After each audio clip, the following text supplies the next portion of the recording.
In the previous two units, we talked about working with registers and memory, branching, variables, iteration, and what remains to be done in order to complete our n entry.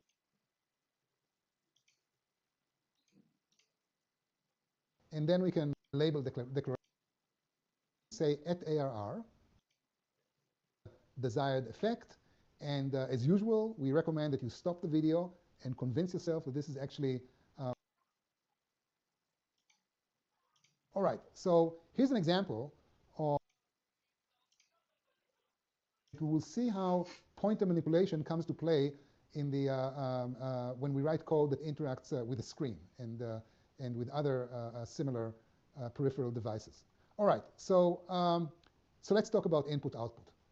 First of all, if you recall, we have two standard input and output devices. We have a display unit and a keyboard, and these I/O devices are connected, so to speak, to two designated area in the RAM. One of them is called the screen memory map, and these are 8K of bits that represent about 13,000 pixels on the physical display unit. And we have a keyboard, which is connected to yet another area on the memory called, which we call keyboard.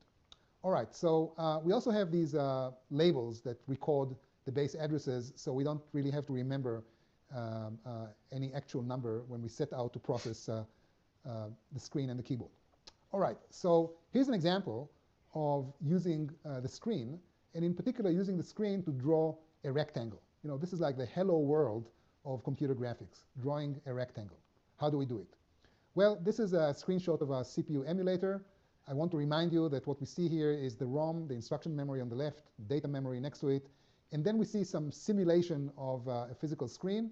We see it at the top right-hand side, and the task in front of us is to draw a filled rectangle at the upper left corner of the screen, and the dimensions of the rectangles are such that it has to be 16 pixels wide and RAM0 pixels long. So RAM0 is a parameter of this program, and if you look carefully at the top of the RAM in this slide, you will see that RAM0 has been set by the user to 50.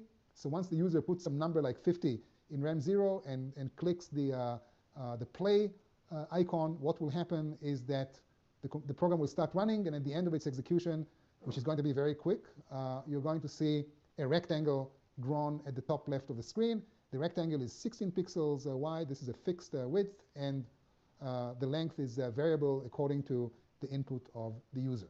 So this is the mission. That's what we have to do. Before we look at the actual code, let us go into the CPU emulator and actually demonstrate this program working. And then once we do it, we'll talk about the code proper. The purpose of this demo is to illustrate how we can load and execute a program that draws a rectangle at the top left corner of the screen. So what we have here is two windows. In the foreground, I have the CPU emulator, and in the background, I have a plain text editor with the program in question loaded already into it. The program has been written. If we read the documentation, we see that the program claims to want to draw a rectangle at the screen's top left corner, and hopefully that's also what the commands of the program are actually doing. We can scroll through this program and see all sorts of familiar hack commands written in the symbolic hack machine language, along with documentation and white space to make the code more readable and manageable. So let's go to the CPU emulator and click the Load Program button, which is right here, and look for this program, Rectangle ASM. Here it is. Found it, loading it. And it's interesting to contrast the source code with what was actually loaded into the CPU emulator. So let's take this window and put it right next to the loaded code.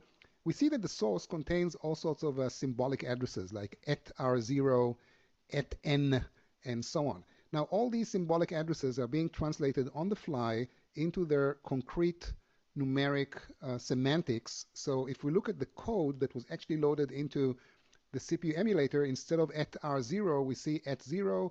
Instead of @N, we see @16, and so on and so forth, according to the rules of translation of hack symbolic programs into machine language. This is something that we're going to learn in Unit 6, so please don't worry about it for now. If you want to understand how a program works in the CPU emulator, it's better to look at the source code and not at the code that was actually loaded into the emulator. So you run the program in the emulator, but you inspect and debug it in the text editor, and then you reload the corrected version in order to continue to test it. All right, so let's put this window roughly back where it was before and go back to the CPU emulator. And once again, the program is loaded. We are told that we have to determine the depth or the length of the rectangle by filling in some number in RAM0. So let's do that. And I'm going to put here the number 50. So we are going to draw a rectangle which is 16 bits or 16 pixels wide and 50 rows long. Hopefully that's what the program is going to do. So I can start executing the program by clicking this play button, and each time I click a play button I execute the next command in the program, and so far nothing seems to happen, but perhaps we have to be slightly more patient. And indeed we see that we drew one line of 16 pixels at the top left corner of the screen. Very nice. So let's continue to execute, and looks like there was a loop in the program, and I'm doing it slightly more quicker, and I see that I drew another line and keep on drawing another line, and so on and so forth. If I get tired of this stepwise simulation, I can click the fast forward, and then I can just sit back and watch the program get execute.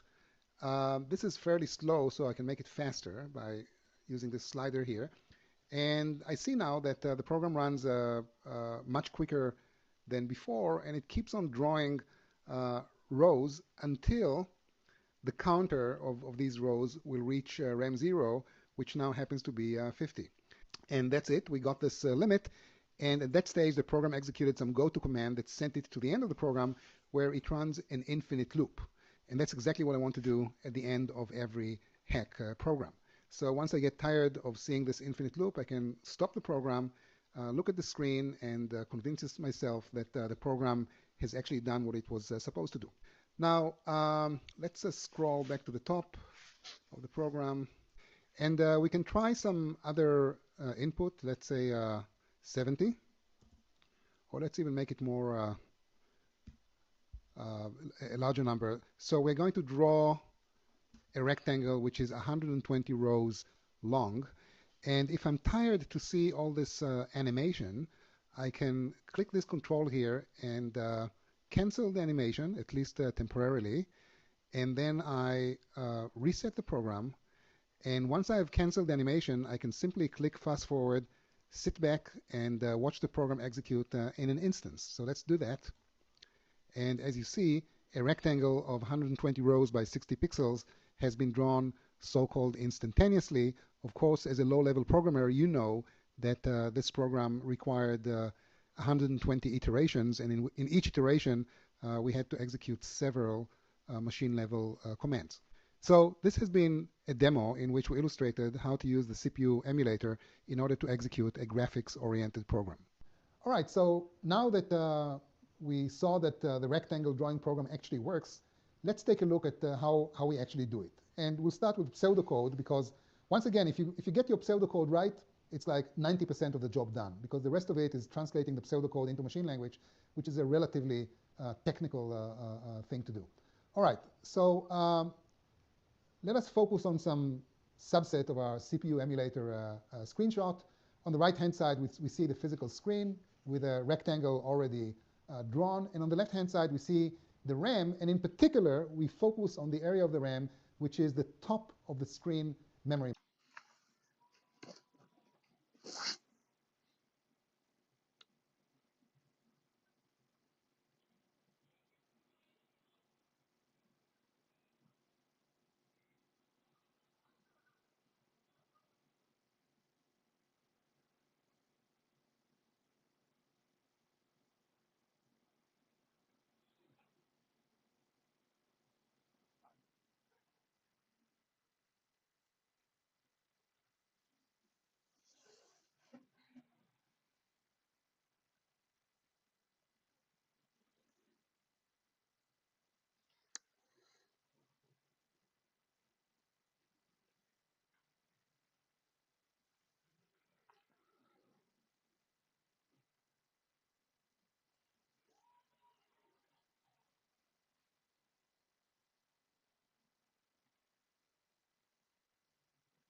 And as a programmer, we are not terribly interested about the physical screen.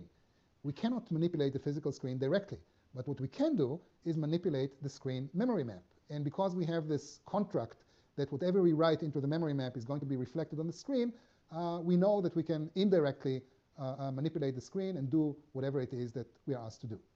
All right, so here's the pseudocode of writing this rectangle. Basically, we have to implement a for loop. We have to say that, for I emulator, screw, whatever it is that we cannot manipulate it. And on the left-hand side, we see the RAM, and in particular, we focus on the area of the RAM, which is the top of the screen memory map. And as a programmer, we are not terribly interested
about the physical screen.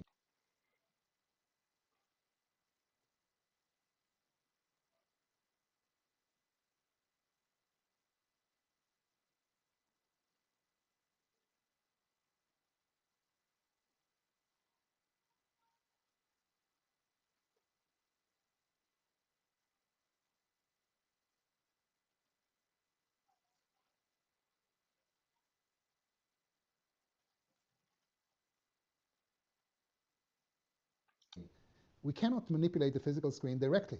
But what we can do is manipulate the screen memory map. And because we have this contract that whatever we write into the memory map is going to be reflected on the screen, we know that we can indirectly manipulate the screen and do whatever it is that we are asked to do. All right, so here's the pseudocode of writing this rectangle. Basically, we have to implement a for loop. We have to say that, for I goes from 0 to n, where n is the value of RAM0. That's what the number of rows that the user wanted to fill with 16 pixels. Well, for every one of these I values, we want to draw 16 black pixels at the beginning of row I. So the rows go from, let's say, 0 to 49, and then we'll get the desired rectangle. How do we do it? Well, we translate this semantics into pseudocode, and we get something like the following variable that I iteration n. And then I want to set up for the next iteration. In the next iteration, I'm going to move within the memory map to the word that represents the beginning.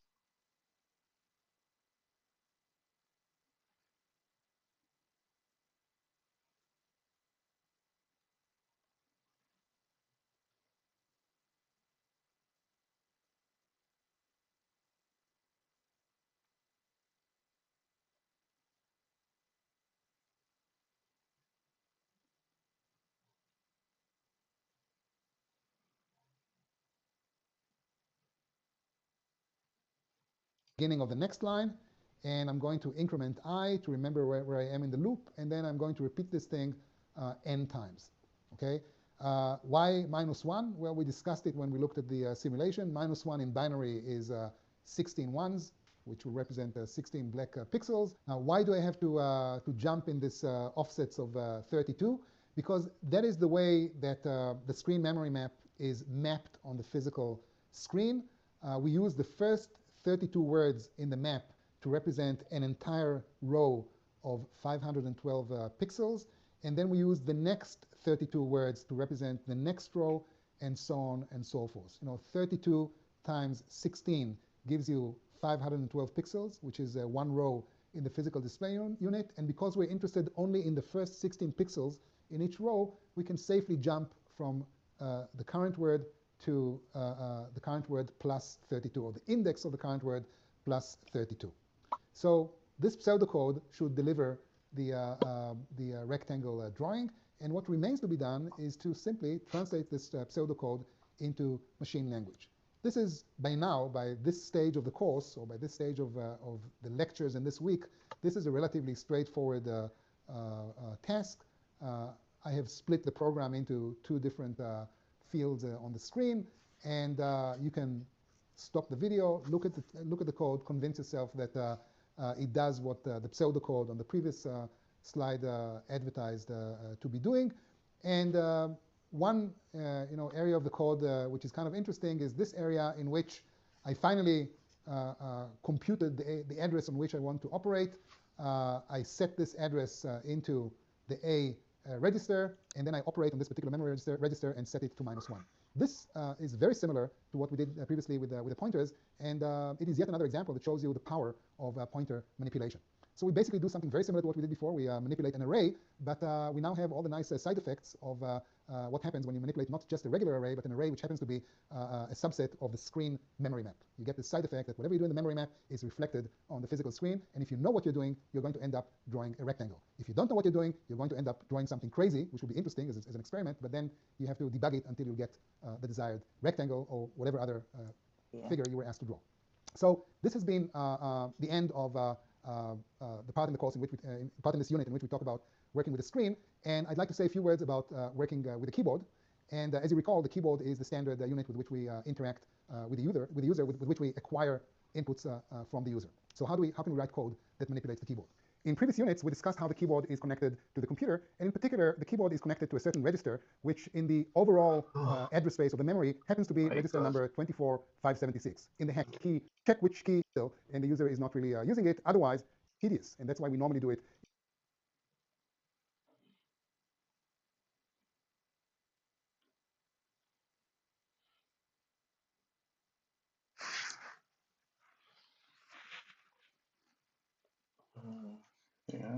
In a high-level language, and then after we compile it, in closing, before we press it. So that's tedious, and that's why we normally do it in a high-level language, and then after we compile it into machine language, we get the desired effect. But at the level of programming that we do now, all we want to know is, once again, which key the user is presently pressing. So that's it. We completed discussing our survey of HEC programming. We talked about the classical things that we do with every programming language, working with registers, branching, variables, iterations, pointers, inputs and outputs, and this basically wraps up what we wanted to do about what we want to say about low-level programming. In closing, before we end this unit, I'd like to say a few words about compilation in general, because we got very close to the notion of compilation in some of the examples that we saw in this and in previous units. And in particular, we explained how we write a piece of code like this one in the low level of machine language, and moving from one to the other is exactly what a compiler is designed to do. So the compiler allows you to live, so to speak, within the abstraction of a high-level language without worrying about all the details of how this thing gets translated into machine language. But by now, you know that in order to do it in low level, you have to work really hard to rewrite the code using within the constraints of the low-level language. Now, in the second part of the course, in NAND to Tetris Part 2, we will actually write such a compiler. We will write a compiler that can take any program that is wraps up and express it. Inputs and outputs.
And this basically wraps up what we wanted to do about what we want to say about low-level programming. In closing, before we end this unit, I'd like to say a few words about compilation in general, because we got very close to the notion of compilation in some of the examples that we saw in this and in previous units. And in particular, we explained how we write a piece of code like this one in the low level of machine language, and moving from one to the other is exactly what a compiler is designed to do. So the compiler allows you to live, so to speak, within the abstraction of a high-level language without worrying about all the details of how this thing gets translated into machine language, but by now you know that in order to do it in low level, you have to work really hard to rewrite the code using within the constraints of the low level language. Now, in the second part of the course, in NAND to Tetris Part 2, we will actually write such a compiler. We will write a compiler that can take any program that is written in a high-level language, object-based language, similar to the languages that you use in your regular programming courses, and we'll write a compiler that translates from this high level into the low level. In the process, we will use a virtual machine, and we will use the services of a host operating system. And if you want to learn all these very interesting layers of abstraction, well, you have to take, you're invited to take the second part of this course. All right, so finally, I think that by now you're convinced that low-level programming is, first of all, it's very low level. You have to work directly with the machine. But it's also, because it is so minimal and so Spartan, and because it is so fantastically expressive, it is also a very profound and subtle thing to do. Writing programs in machine language is profound, is subtle, and it's intellectually challenging. And it kind of reminds me of a saying that I heard somewhere, which I think is very correct. And the saying is that simple-minded people are impressed by sophisticated things, and sophisticated people are impressed by simple things. And in particular, when the simple things are fantastically expressive, they are very impressive. And if you think about it, the hack language has two commands only. It has the ability to represent symbols, and that's it. And yet, with this very Spartan capability, I can execute any program that comes to your mind. Any program written in any high-level language can be translated into a hack program that does exactly the same thing. And this, I think, is rather satisfying.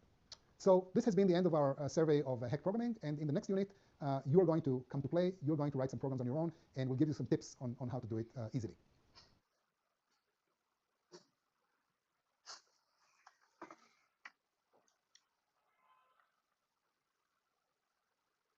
I think so.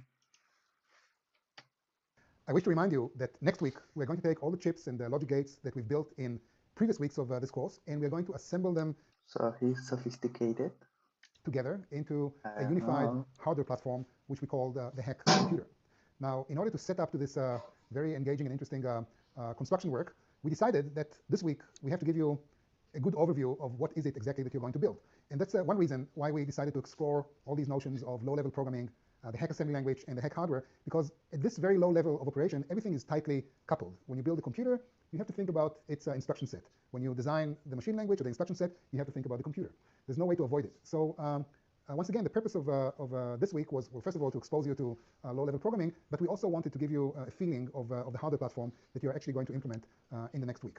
And this is also the purpose of Project 4. In Project 4, you will write two programs that will let you put your hands on the hardware and program it in a very low level, in a level which is almost connected to the machine. So we'll do this by writing two relatively simple programs. The first program will affect some algebraic manipulation, and the second program will interact with the user operating on both the screen and the keyboard. All right, so without further ado, here's the first program, which is called mult. And the purpose of this program is to compute the product or the multiplication of R0 and R1. So here's a screenshot of this program executing in the CPU emulator. In fact, it's a screenshot of the end of this program's execution. If you look carefully at the top of the RAM, you will see that RAM 0 is 6, RAM 1 is 7, and RAM 2 is 42.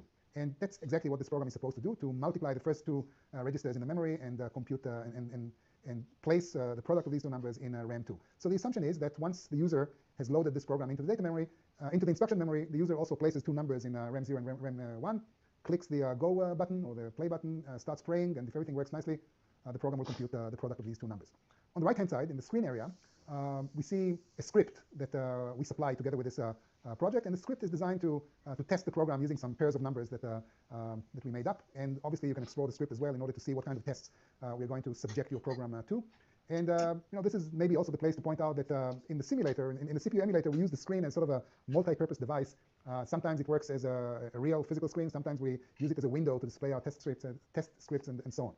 All right, so once again, in this area, you see the input, the two inputs and the output of the program. And I guess the question that burns right now is, how do we write such a program? Well, recall that the hack machine language doesn't have a multiplication operation. All we have is addition and subtraction. So we are faced with a challenge of expressing a multiplication operation using addition and subtraction. I don't think that I have to say much more than this. I can give you perhaps only one more hint. You will have to use a loop. And using this loop, you will somehow compute the result. By the way, those of you who will choose to take part 2 of this course, NAND to Tetris Part 2, will also go through the process of developing an operating system. And one thing that our operating system is going to deliver is a math library that features all sorts of mathematical operations. And one of these mathematical operations is going to be multiplication.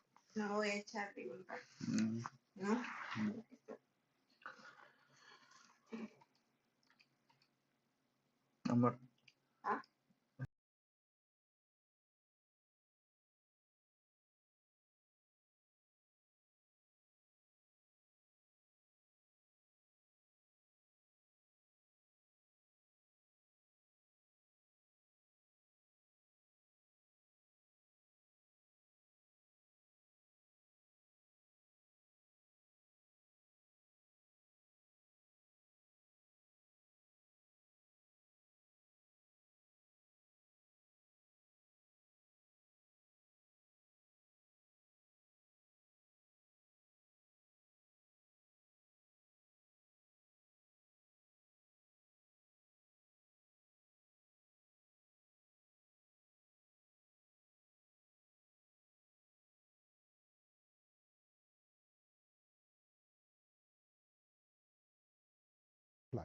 And the multiplication algorithm that we will use in the operating system is extremely efficient and something that we don't expect you to do in this exercise. In this exercise, we simply expect you to somehow multiply the two numbers, and maybe you can try to do it as efficiently as you can, but we don't expect you to get out of your way and come up with some very fancy algorithms to carry out multiplication. All right, so this is the first assignment, and the second assignment is to write a simple interactive program that performs the following operation. This program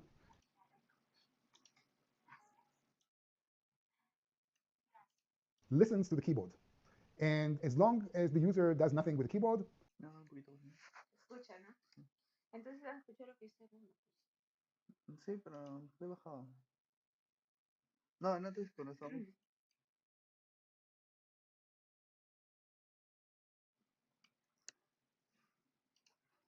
nothing happens. But once the user touches a key on the keyboard, any key, once you touch a key, look what happens. The program blackens the screen completely, and once you lift your finger from the keyboard, the screen becomes again clear. You put your finger again on any key on the keyboard, the screen becomes black. You take your finger away, the screen becomes clear. That's what this program is doing. It is going through some sort of an infinite loop that listens to the keyboard all the time and acts accordingly. So actually we have here two separate challenges. One of them is to probe the keyboard and understand what whether or not any key is pressed. And the other challenge is to be able to blacken the screen or whiten the screen, which is essentially the same operation. In one, we write a certain value to the memory map, and in the other operation, we write some other value. What makes this exercise somewhat easy is the fact that we operate on the entire memory map. So we don't have to be picky and select certain pixels to turn on and off. We simply sort of a shotgun approach. We either turn on all the pixels or turn off all the pixels. So in that respect, the program is not terribly complicated, and in general, it's not really a terribly complicated program. But it's kind of fun. It allows you to see how you can control peripheral devices using a standard HEC machine language code. All right. So here is the general implementation strategy. Listen to the keyboard. To blacken or clear the screen, we write code that fills the entire screen memory map with white or black pixels. And in order to do this, we have to address every register in the memory map, and we do it using some sort of a loop that works with pointers in a very similar way to what we did in the previous unit when we discussed pointers manipulation. So you really have all the firepower that you need in order to implement this particular program. In order to test this program on the CPU emulator, make sure that the no animation selection is selected. And also, we cannot provide a test script that tests this program, or we can, but we thought that it would be too complicated. So you simply have to test it as I demonstrated. Put your finger down, put your finger up, and hope that the screen will be blackened or whitened, and so on. You can also think, if you want, you can think about some fancy ways to blacken or whiten the screen. Instead of going line by line, you may want to go column by column. You may want to create some. This will be quite challenging to create some growing, swirls. I don't know. You can use your imagination, do whatever you want in order to blacken or whiten the screen, and that's actually what is expected from you in this particular program. All right. I want to describe some general things about the overall program development process or cycle when you want to write programs in the HEC machine language. First of all, your programs are going to reside within regular text files that you can write with any text editor. So you invoke your favorite text editor, you write the program, you save it using the extension ASM, and by convention, we give our programs names that begin with capital letters. So you give it a name, .asm, and then you load this program as is into the CPU emulator. As I explained before, the CPU emulator has this very nice service that when you load the program, it automatically translates the program into binary code. So you can next run the program on the CPU emulator and ask yourself if you're satisfied with the results. If so, you're done. You can submit the program to us. And if you're unsatisfied with the program, which will be probably the case in the first few iterations of debugging, then you fix the program. You look for errors and you fix the errors, and you fix them by going back into the text editor, working in the editor, saving the program again, reloading it into the CPU emulator, and so on. So it's quite convenient to have two windows opened on your screen at the same time, the text editor here, CPU emulator there, and you can easily move between the two, but don't forget to load your updated program after you fix it. The error diagnostics of the CPU emulator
Yeah.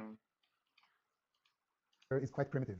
So editor, working in the editor, say you can next run the program on the CPU emulator and ask yourself if you're satisfied with the results. If so, you're done. You can submit the program to us. And if you're unsatisfied with the program, which will be probably the case in the first few iterations of debugging, then you fix the program. You look for errors and you fix the errors, and you fix them by going back into the text editor, working in the editor, saving the program again, reloading it into the CPU emulator, and so on. So it's quite convenient to have two windows opened on your screen at the same time, a text editor here, CPU emulator there, and you can easily move between the two, but don't forget to load your updated program after you fix it. The error diagnostics of the CPU emulator is quite primitive. So when you load the program into the CPU emulator, if there's a syntax error in this program, the CPU emulator will simply refuse to load it. It will issue some cryptic error message, something like, it will give you some very important information. It will give you the line number where the error occurred, and the first error that was found. And then you can go into this line number and fix the problem. And once you are done with the syntax errors, well, then the real problems begin. These are the runtime errors, which are much harder to detect. And you typically detect them by watching the execution of your program, seeing that something does not work properly, and then once again you have to go through the same cycle and fix your program until it works to your satisfaction. So this is the general mechanics of developing a program using a CPU emulator and a text editor, and as you see, it's quite simple and friendly. All right, finally I want to say a few words about best practice and advice on do's and don'ts. There's no reason really to think about machine language programs as some sort of a strange animal. It's yet another example of a programming artifact. And all the principles that applied to writing programs in a high-level language also apply at the low level. We expect your programs to be short or not unnecessarily long. They should be short, they should be efficient, they should be elegant, and they should be self-describing. So we expect you to document the programs, but do it by using some judgment. Don't over-document the program. The best, I think, thing to do is simply to look at our examples and to follow something similar. So, typically we use some high-level operation to describe. We start a comment, we write something like here. We're going to say if I is greater than n, go to, and then we write the 6 or 7 instructions in machine code that actually implement this semantics. Now, here are some very important technical tips that will make your life easier. First of all, you must use symbolic variables and labels. Otherwise, your programs will be helplessly and hopelessly complex and cryptic. So if you want to go to somewhere in your program, use a label. If you want to store something repetitively, make up a variable name. So when you're done writing the program, look at it and make sure that you don't see any actual addresses there. You have to make sure that everything is symbolic. This is one very important virtue of well-written machine language programs. When you invent your variables and your labels, as usual in programming, use sensible names. Don't make cryptic names like GU5 3 ampersand or something like this. Use instead something like loop, end, stop, positive, negative. Depending on what is it that you want to do, try to use sensible label names, and likewise variable names. Use nice names like I, n, sum, count, and so on. Now, when you declare or when you use these variable names, use lowercase for variables and uppercase for labels. If you go back to our program examples, you will see that all the labels, typically words like end and stop, were uppercase, and all the variables, I, n, x, y, and so on, were lowercase. If you follow this convention, which is not required, by the way, it's not something that the assembler cares about, but if you use this convention, you will have a very easy time for yourself to distinguish between variables and labels. So when you see an at command, an a command, when you see something like at sum, if the sum is lowercase, it's a variable. If it's an uppercase, that we mean to go to a label called sum. And finally, use indentation. Once again, follow the examples that we gave in the previous units, and make sure that your program are good-looking and easy to read. And it's always recommended to start with pseudocode. Writing machine-level code is always challenging, and your life will be much easier if you first make up the program or write the program using some sort of a high-level language that you can make up for yourself, or once again, follow our examples. Once the program works nicely in pseudocode, and this is something that you have to check on a piece of paper, you can then translate it into machine language and continue the debugging process. All right, where do you find everything you need? Well, as usual, you go to the Name to Tetris website, you look at Project 4. All the files that you need for this exercise are described for this project, are described in this web page, and there's no need to download anything, because if you downloaded the software suite at the beginning of the course, you now have, on your personal computer, you have a directory called project/04, and this directory already contains all the files that you have to use and manipulate in Project 4. So this has been the unit in which we hopefully gave you some tips on how to write the programs in Project 4, and we now go on to the last unit in this week, in which we reflect on what we did during the entire week.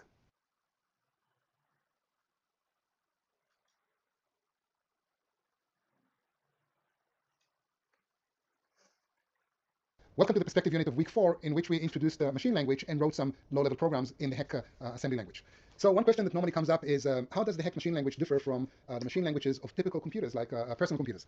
Well, the Heck machine language is very simple because it is designed to operate on top of a very simple hardware platform. And we built this computer in purpose as a very simple architecture because we wanted to be able to actually build it in the space of a 6 weeks course. And therefore, the computer is very simple, but it's sufficiently powerful to offer almost everything that you need for reasons that I will explain in just a minute. So typical machine languages are much more rich than the Heck instruction set. They offer more commands, more instruction types, more data types like floating point, and more operations like, for example, multiplication and division. And yet, as I said before, there's no need to worry because all these fancy things that other languages offer can be delivered at the software level, at a higher level of abstraction. And that's exactly what we do in the second part of this course. In NAND to Tetris Part 2, we build an operating system and we introduce all sorts of operations that are currently not supported by the machine language. So here's the next question. It looks like in the Heck language, whenever you want to do something meaningful, you need 2 machine language instructions, one to address the memory and one to operate on the selected memory register. Is this the standard way to do things? Noam? Well, most machine languages are more sophisticated and more powerful than ours, and usually do allow you to specify both operator and operand in a single machine language command. For example, you can say, I want to add and I want to use this memory location, and put it all in a single machine language instruction. Now, in our computer, in the Heck computer, we only have 16-bit instructions. And in 16 bits, it's very difficult to put both a lot of information about the operation and a lot of information about the operand. In particular, you can't put a whole memory address as well as more information about what kind of operations you want to do. So in our case, you have to split the point where you specify the address, which requires 15 bits of its own, and the place where you actually specify the operation, which requires a few more bits.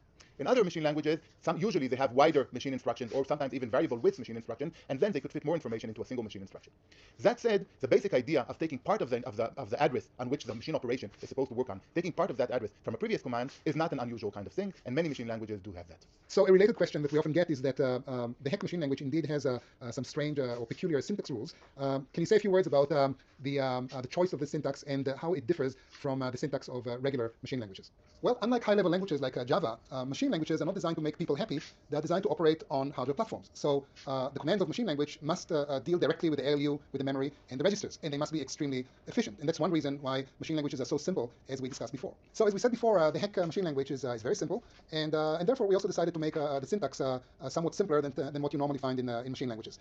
For example, if you want to compute addition and store the result in some register, in the Heck language you say something like d equals d plus m, whereas in a normal machine language, typically commands like this start with the specification of the operator.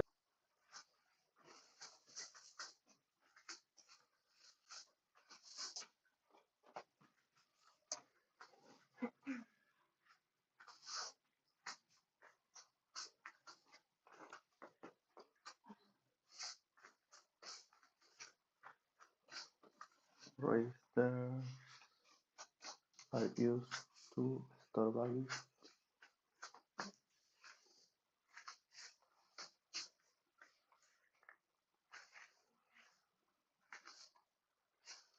So normally we'll have something like add d along with some address, and you can specify both the address and the register of the destination and the operator in one instruction, because normally in machine languages you have 32 bits or 64 bits, so there's enough space to pack all this information into a single command, whereas in Heck we do only this. Likewise, if you want to put the contents of one register in another register, in Heck you say something like d equals m, for example, whereas in a normal machine language typically you would say something like load d m or something like this, and once again, instead of m you can write an address and pack all this information into a single instruction.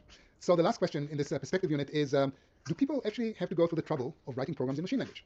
Well, the answer is that people don't really write programs in machine language. Instead, some developers sometimes write programs that generate machine code, and these programs are called compilers.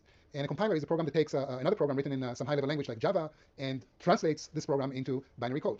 So in order to write a compiler, obviously you have to understand the machine language that the compiler has to generate. And that's exactly what we're going to do in the second part of the NAND to Tetris course, where we actually write a compiler for a high-level language. And this compiler will generate a Heck code that runs on the machine that we build in this course. Now, there's one exception to what I said before, and that is that in some applications, in particular in real-time systems or in applications where performance is incredibly important, programmers sometimes have to look at the gory details of the machine language code if they want to optimize their programs. So they don't write the programs in machine language, they write them normally in a language like the C programming language, but once they translate the program into machine language, they look at the code, and if the code looks terribly tangled or unnecessarily long, they can go back and rewrite their high-level code. But in the most part, most programmers write in high-level language, and that's it.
Está a 2 cuadros.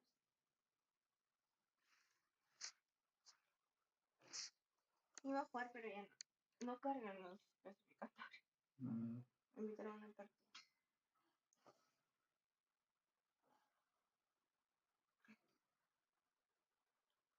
¿Qué le quiero tomar? Dije, no, ya después sí. Como llega mi bebé.